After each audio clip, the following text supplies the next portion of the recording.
তো আজও তোমাদের সামনে একটা নতুন রান্নার রেসিপি নিয়ে চলে এসেছি। তো দেখো, বাঁধাকপিগুলো কেটে নেওয়ার পর ভালো করে ধুয়ে নিয়েছি। সেটা তোমাদের দেখানো হয়নি, মাখাটাও দেখানো হয়নি, একটা কাজ পড়ে গেছিলো ভগবানেরই। তো যাই হোক, দেখো ওখানে বেসন আছে, লঙ্কা কুচি আছে, কালো জিরে, নুন, হলুদ সবকে একসঙ্গে মাখিয়ে গরম কড়াইয়ে তেল দিয়ে ভালো করে ভেজে নিলাম লাল লাল করে। তো দেখো আমার পুরোটা ভাজা হয়ে গেছে। তো কড়াইতে তেল দিয়ে দিয়েছি, তেল দিয়ে দেওয়ার পর আলুগুলো দেখো লাল লাল করে দিয়ে দিয়েছি আলুগুলো। তো আলুগুলোকে দিয়ে দেওয়ার পর দেখো খুব সুন্দর করে নেড়ে চেড়ে আলুগুলোকে ভেজে নিলাম লাল লাল করে। তো আমার আলুগুলো ভাজা হয়ে গেছে, এবার আলুগুলো ঢেলে রেখেছি। তো ওই কড়াইতে বসিয়ে দিয়েছি কড়াইটায়।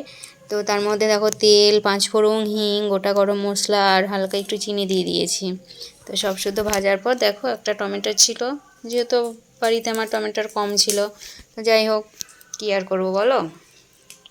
টমেটো দেওয়ার পর দেখো ওখানে আছে গোটা জিরে, গোটা ধনে, আদা আর কাঁচা লঙ্কা। আমরা শুকনো লঙ্কা তরকারি খাই না, তো সব শুদ্ধ একসঙ্গে দিয়ে দিলাম।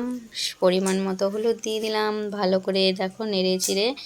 আর সঙ্গে দিয়েছি হালকা করে একটু গুঁড়ো লঙ্কা, লাল লঙ্কা, যাতে কালারটা আসে।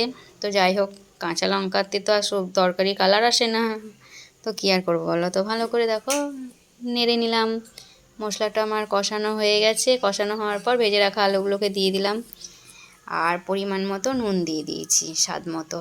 তো দেখো সব শুদ্ধ একসঙ্গে নেড়ে নিয়েছি। আর জল আমি কিন্তু আগে থেকেই গরম করে রেখে দিয়েছি, কারণ আমি গরম জল তরকারির মধ্যে অ্যাড করি। তো দেখো নুন দিয়ে দিলাম স্বাদ মতো। এবার ভালো করে সবকে মিক্সড করে নিলাম। আর আগে থেকে যে গরম জলটা ছিল সেটাও তোমার দিয়ে দিয়েছি তরকারিতে। তো তরকারিতে গরম জল অ্যাড করে দেওয়ার পর আমি ঢেকে দিয়েছিলাম 10 মিনিট মতো। তো আমি দেখো আমার তরকারি আলুগুলো সিদ্ধ হয়ে এসে ফুটে গেছে। তো আমি পকোড়াগুলো দিয়ে দিয়েছি। তো এরপর দেখো পকোড়াগুলো দেওয়ার পর ফুটে গেছে, তারপরে ঘি দিয়ে দিয়েছি।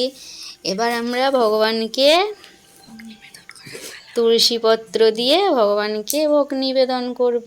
তো ভালো লাগলে লাইক, কমেন্ট, শেয়ার করো। হরে কৃষ্ণ, হরি বল।